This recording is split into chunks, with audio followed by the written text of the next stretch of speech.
Kilarigbo TV, ìkànnì amúlùdún àkọ́kọ́ tó ń gbé àṣà àti ìṣẹ̀lẹ̀ Yorùbá lárugẹ. Títí ayé ẹrù ikú kò bá mi mọ̀, Jésù yẹ nítorí náà. Ìsà òkú kò ní pamọ́.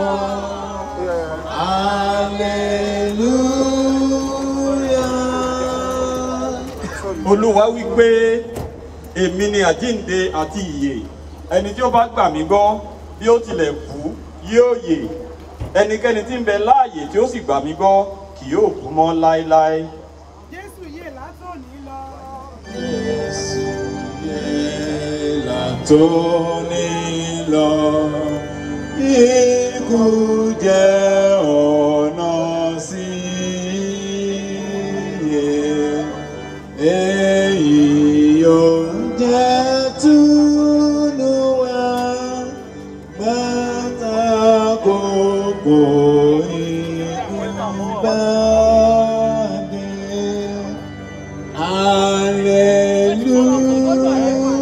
Hallelujah. Ẹ má ṣe jẹ́ kí ọkàn yín bàjẹ́, ẹ gba Ọlọ́run gbọ́, ẹ sì gbà mí gbọ́ pẹ̀lú. Nínú ilé bàbá mi ọ̀pọ̀lọpọ̀ ibùgbé ló wà níbẹ̀. Ìbá má ṣe bẹ́ẹ̀ ni èmi ìbá ṣe sọ fún yín, nítorí èmi ń lọ láti lọ pèsè àyè lẹ̀ fún yín. Jésù yè fún wa lókun, yẹ́ tirẹ̀ ni a ó máa ṣe. A ò fọkàn a ò fògo f'Olùgbàlà.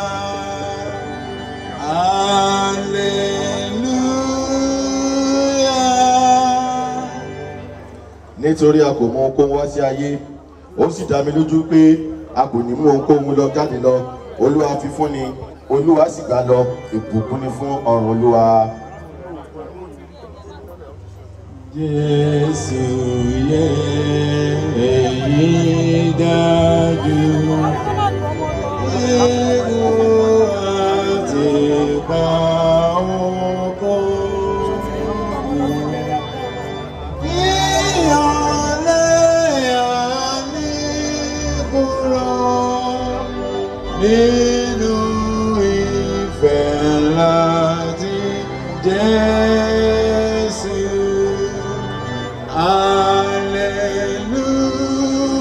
Hallelujah.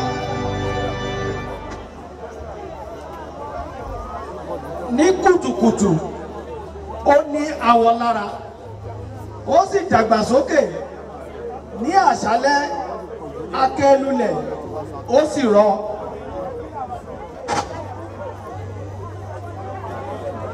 Jésù yè gbogbo ìjọba lọ́run ní ayé ní tirẹ̀.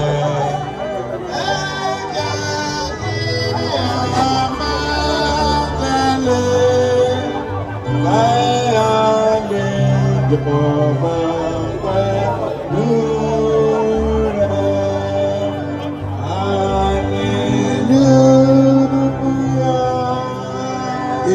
Ènìyàn tí a bí nínú obìnrin, ó lọ́jọ́ díẹ̀, ó sì kú fún ìpọ́njú, ó jáde lọ bí ìtànná ewéko, ó sì fò lọ bí òjìji, kò sì dúró níbìkan.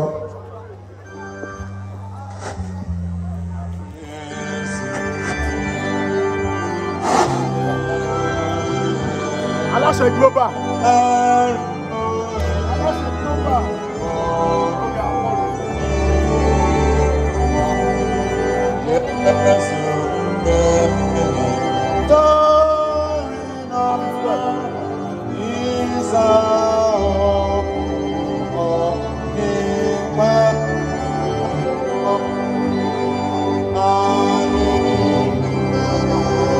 Hallelujah.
At the mention of your name, Jesus, every knee shall bow.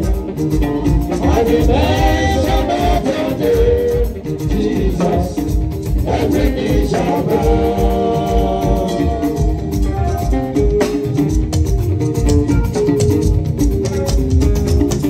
At the mention of your name, Jesus, every knee shall bow.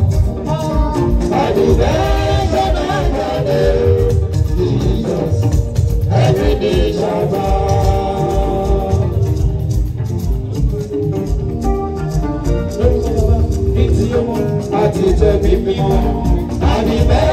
At the mention of your name, Jesus, every knee shall bow.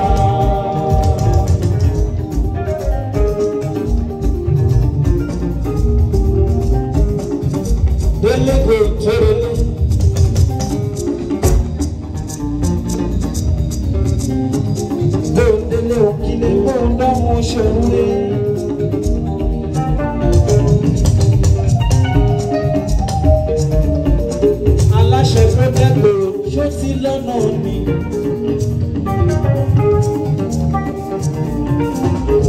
Aláṣẹ fẹ́fẹ́ music tó relé. Ọ̀pọ̀ra nítorí olóríire. Bàbá promise mi ra dada yìí. Bàbá ra dé dayọ̀. Bàbá Fámílẹ́rìn. Bàbá ìbáṣeéṣe ká gbogbo yìí ló kọjá. Ṣùgbọ́n bẹ́ẹ̀ sáyà ọba ilé tirẹ̀ ní kò ṣe.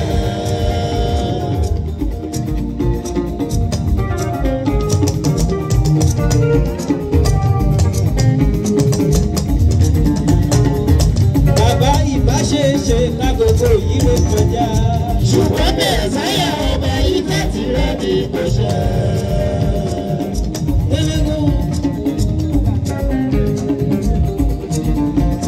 Kéékèèké ọlọ́run mi kéékèèké. Kéékèèké ọlọ́run mi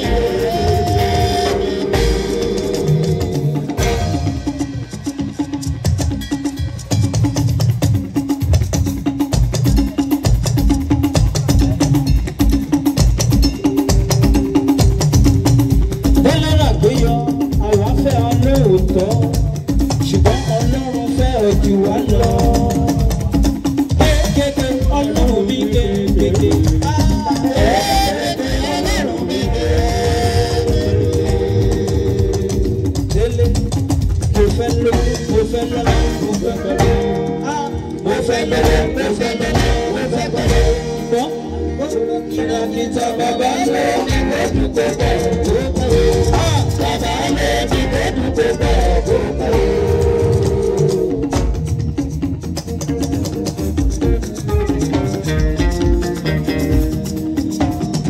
Délé, gbogbo ọ̀tọ̀rọ̀ láàyè ènìyàn ló fẹ́ lọ sọ́run.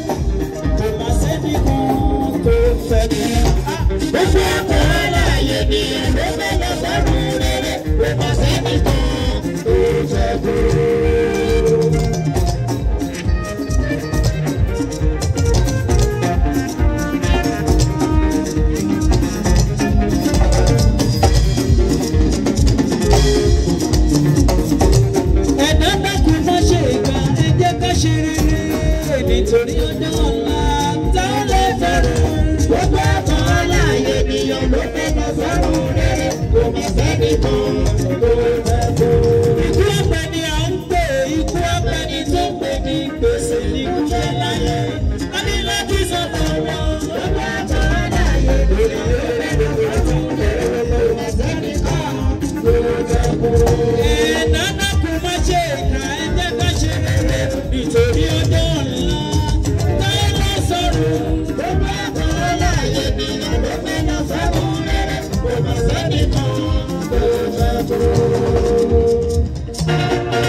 ní báyìí a lọ láti gbàdúrà ìparí ìsìn.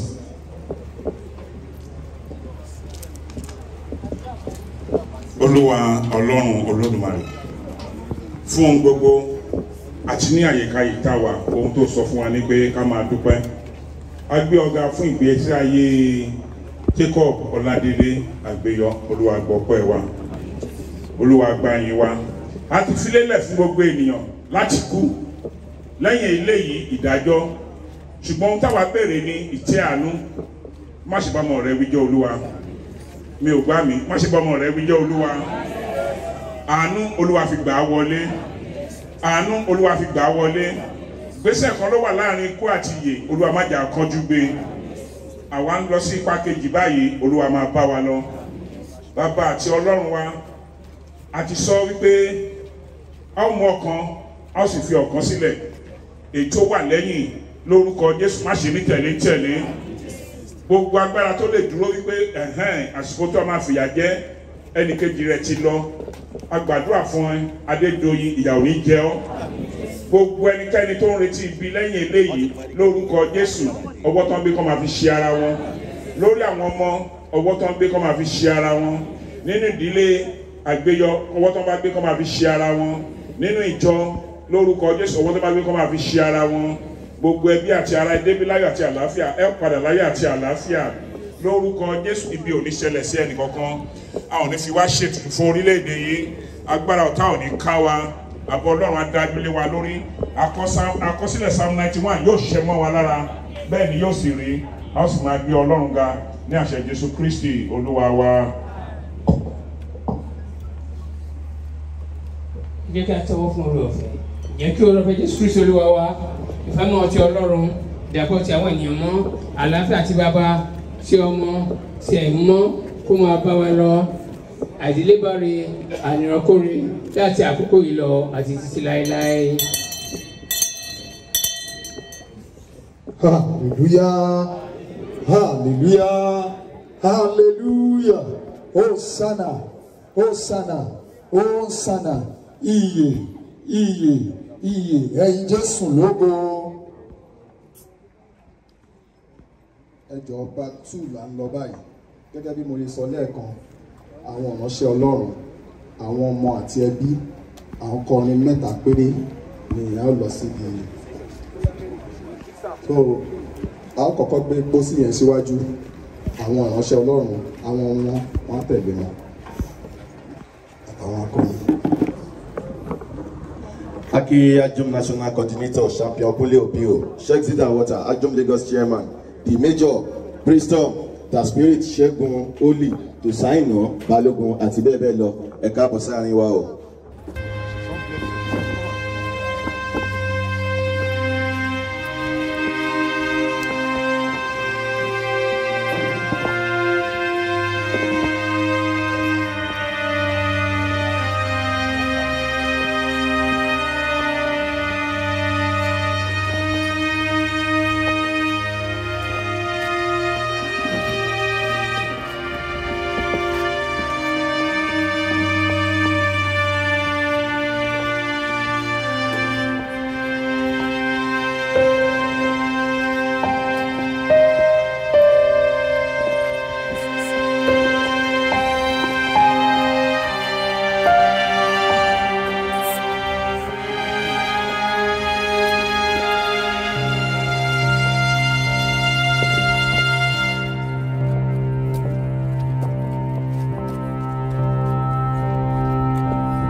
Kílárígbọ́ TV, ìkànnì amúlùdún àkọ́kọ́ tó ń gbé àṣà àti ìṣẹ̀lẹ̀ Yorùbá